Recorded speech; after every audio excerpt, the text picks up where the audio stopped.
ሊያስቀጥል የሚችለው ነገር ይቅርታ የሚባለው ነገር ከጠፋ ሰው ለሰው መተላለቅ ብቻ ነው ያለው አማራጭ። ተበድለህ የተበደልከውን በደል ይቅር ብለህ ይቅርታ ማለት መማር ማለፍ አይደለም። ሰዎችን ይቅር ብትሉ ለፈጣሪያችሁ ፈሪሃነታችሁ ያድጋል ይጨምራል ይላል ቁርአን ላይ። አፉ የሚለው ቃል አላህ ካሉት 99 ስሞች አንዱ ብስሚላህ አልአፉ ይባላል። አፉ ማለት ይቅር ባይ ነው።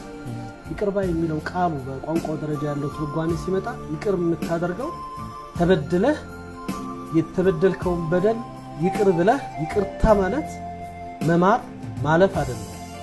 የተበደልከውን እንዳልነበረ ረስተህ እንደ አዲስ ወደህ መቀበል ማለት ነው። ምንም እንዳልተፈጠረ ምንም እንዳልመጣ ነገር አስለ ማለት ነው።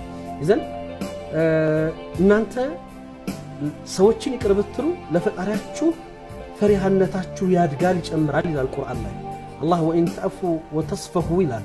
ይቅር ብትሉና ልቦቻችሁን ብታጸዱ ለእናንተ የተሻለውና ያማረው መጨረሻችሁን የሚያስተካክለው እሱ ነው ይላልና አፍ ወይም